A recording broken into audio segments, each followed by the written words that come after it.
حبيب الرحمة نبي السلام خاتم الرسول هو خير الأنام يطيب بذكره كل لسان أهداء من أفنى جهلا وضلال.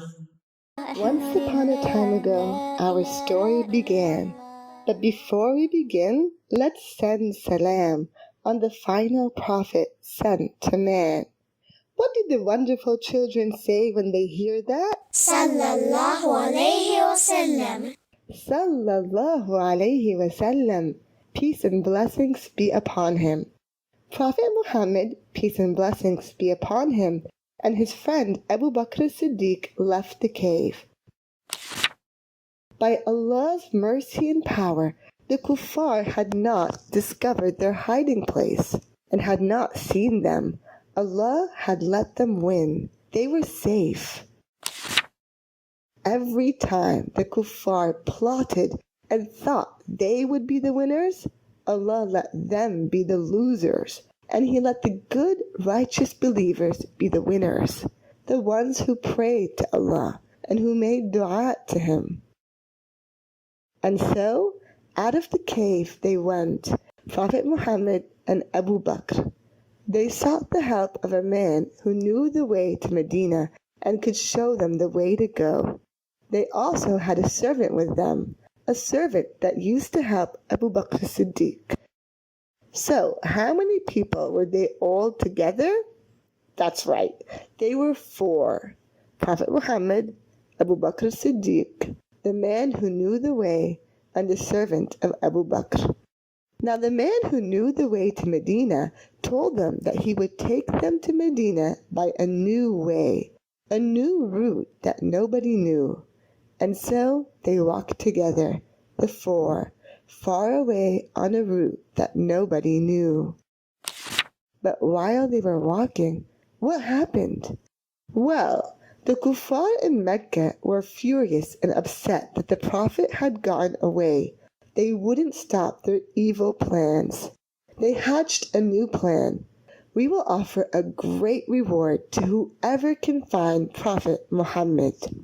A lot of the kuffar began searching for Prophet Muhammad then.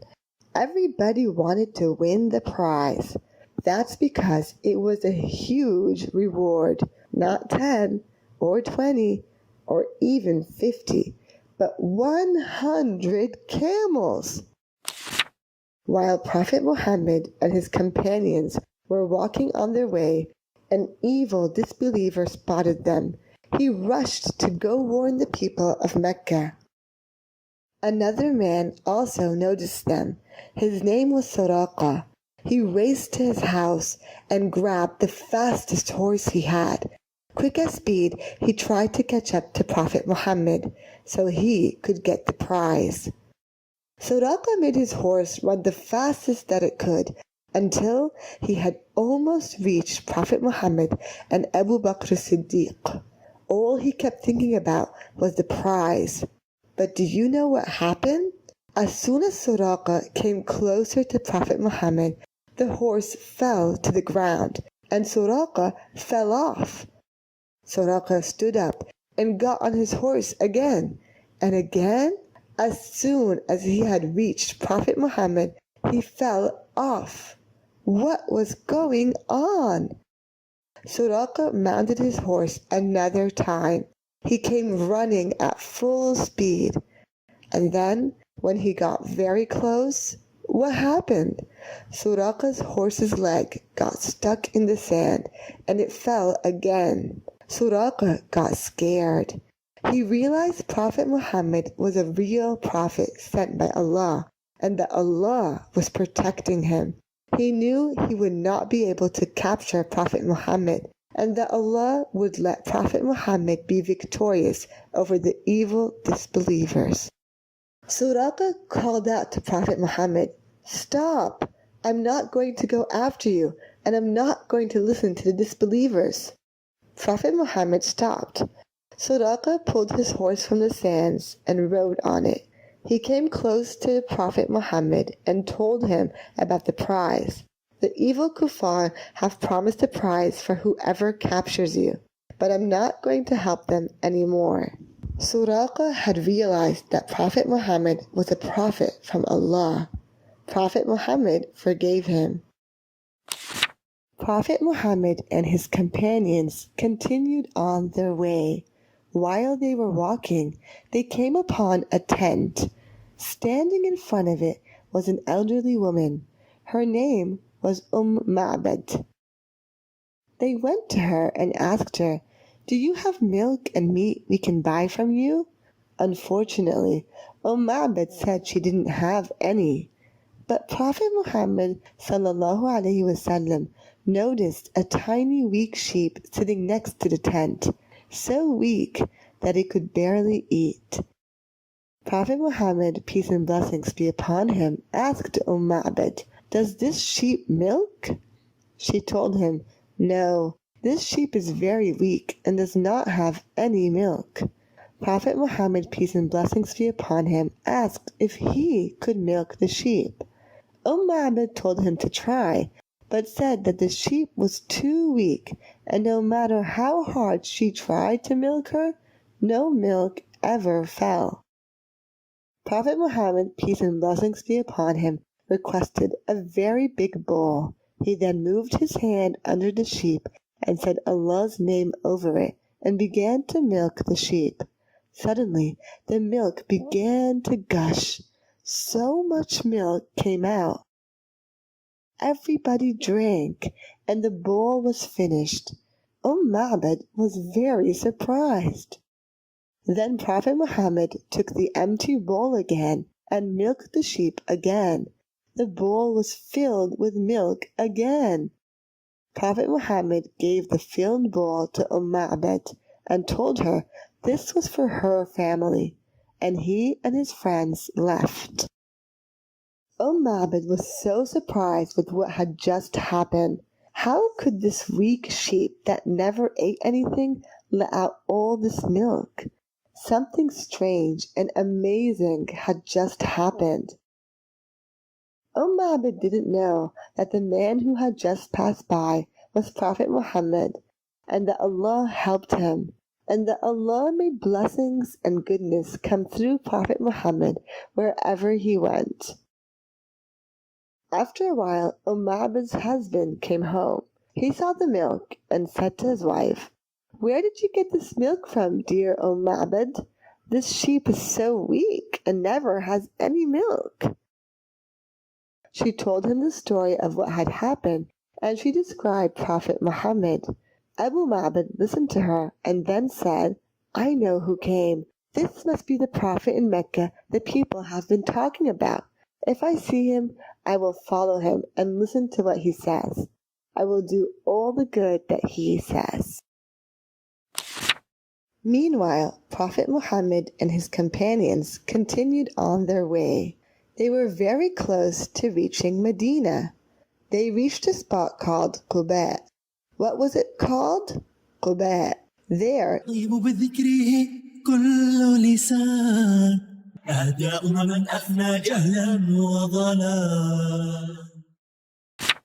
then they continued on until they had finally reached Medina. There, all the good Muslims were eagerly waiting for the Prophet to arrive. They were waiting for the person they loved more than anyone else in the whole world. They were waiting for the person Allah chose to teach all the world Islam, the truth, and to do good, so that they could be good believers and Allah could admit them into paradise. Finally, the people of Medina saw Prophet Muhammad. He was coming from far. They were so happy, so happy. They called to each other and ran to Prophet Muhammad and his companions who were with him. Finally, Prophet Muhammad had arrived in Medina. The Muslims loved Prophet Muhammad so much, they began to try to pull and lead Prophet Muhammad's camel to their house.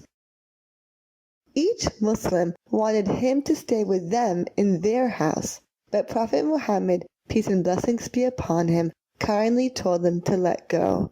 the camel would stop where Allah wanted it to stop, and that was where he would live. And so they all listened to Prophet Muhammad. The camel kept walking on and on until finally it stopped. Where did it stop? Subhanallah, it kept walking until it reached the house of Prophet Muhammad's mother's siblings, his maternal uncles. That means it stopped at the house of Prophet Muhammad's relatives. There, the camel sat on the ground. So the people knew that meant it had reached the place where the Prophet was to stay. It had stopped at the house of Abu Ayyub al-Ansari. This was the house that Prophet Muhammad stayed in as he built a house for himself. And next to Abu Ayyub al-Ansari's house, Prophet Muhammad built a mosque for the Muslims to pray in. Right from the beginning, Prophet Muhammad did something else very important. He told the Muslims that they were all brothers. The Muslims of Medina, Al-Ansar, and the Muslims of Mecca, Al-Muhajirin, were all brothers. Muslims from whatever country or whatever place are brothers of each other. They take care of each other. They help each other. They love each other. And so the Muslims of Medina helped the Muslims of Mecca who had left everything behind. Every Muslim shared with his brother whatever he could and whatever he had. There were also Jews living in Medina. Prophet Muhammad talked to the Jews. He told them that they were safe in Medina so long as they did not hurt the Muslims. Prophet Muhammad taught everyone the good manners and qualities that Allah loves for us to have. And so Prophet Muhammad and the Muslims lived together in Medina like brothers. They were united together like the fingers of one hand, all working together, protecting Medina together against any enemies without any fear. Prophet Muhammad, peace and blessings be upon him, lived in Medina for 10 years. And Allah kept revealing the Quran to him so that he could teach all the Muslims what they needed to know. And every day, new people heard of the truth of Islam and chose to become good, pious Muslims. And at the very end of Prophet Muhammad's life, he went to perform Hajj. He gathered all the Muslims around him and told them, "This may be the last time that I see you." Prophet Muhammad realized that he had already finished teaching the Muslims all that Allah had ordered him to teach them, so he knew his time of death could be approaching. And so Prophet Muhammad stood in front of all the Muslims and advised them of the most important things they needed to know. He told them to teach it to each other and to teach it to their children. Do you know what he told them? The first thing he taught them was that the blood of a Muslim and his or her money is forbidden or haram. You know what that means? It means a Muslim cannot hurt or kill another Muslim. It also means that a Muslim cannot take another Muslim's money, house, or things by stealing or in any unjust way. A Muslim, my children, must never hurt anyone for no reason, especially if he has done nothing to him, and the punishment is even worse if he hurts a fellow Muslim. Never forget that advice from the Prophet. In fact, Prophet Muhammad warned us before, be aware of evil with each other. That means that you do not do or say anything that makes Muslims hate each other or fight with each other. The second piece of advice the Prophet, peace and blessings be upon him, said during the Hajj was about women. He said, I advise you to treat women with goodness and virtue. And he repeated it several times. That means every woman, whether she is old or young, big or small, a Muslim must honor her and treat her in the best way, in a way that pleases Allah. Subhanallah, Prophet Muhammad, you were the first person in this world to teach the whole world about women's rights, to teach people not to oppress women or take advantage of their weakness. The Muslims listened very carefully to every single word Prophet Muhammad said during the Hajj sermon. They listened and memorized what he said. Then Prophet Muhammad, peace and blessings be upon him, said, O Muslims, I am leaving behind me two things. If you take care of them and stick to them, you will not be confused or get tired in this world, and you will easily differentiate between right and wrong. Do you know, children, what these things are? The Quran and the Sunnah. The Quran, the words of our Lord, and the Sunnah, the things that our Prophet Muhammad taught us. Prophet Muhammad also told the people that he was the last prophet and that there would be no prophet coming after him. Peace and blessings be upon him. He told them, O Muslims, worship our Lord, pray your 5 prayers, fast in Ramadan, and give the zakah with your hearts content and pure. Perform the Hajj and obey and listen to the righteous people in charge of you. You will enter paradise with the permission of your Lord. At the end of his speech, the Prophet, peace and blessings be upon him, looked at all the Muslims gathered around him. He told them that on the day of judgment, Allah will ask you about me. What will you say?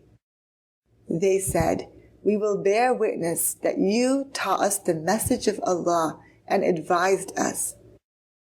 So Prophet Muhammad pointed his finger to the sky and said, O Allah, bear witness. He meant, O Allah, be a witness to them. I told them all that you commanded me to do. And as soon as Prophet Muhammad, peace and blessings be upon him, had finished his speech, Allah sent the angel Jibreel with the verse of the Quran.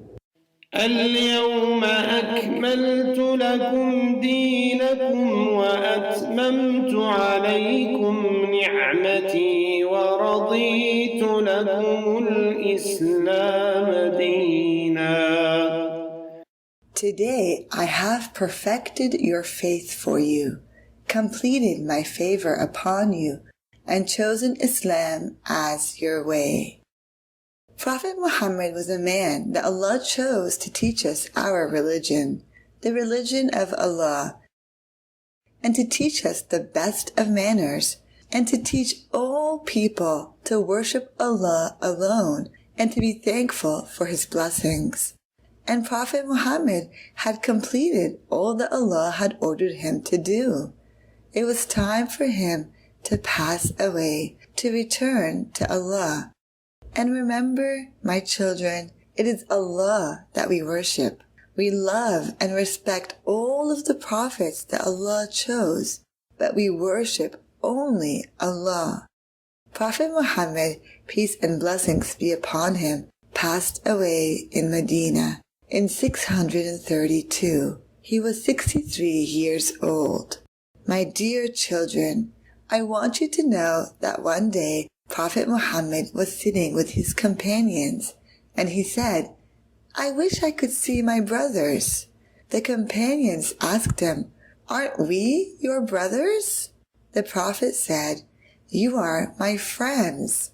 My brothers are the people who believed in me but did not see me.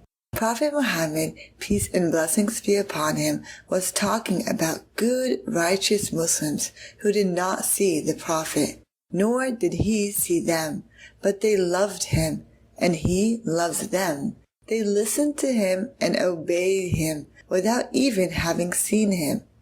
The Prophet loved those people and longed to see them. O Allah, make us from those whom the Prophet loves, and reunite us with the Prophet and the righteous believers in Jannah by your mercy and grace.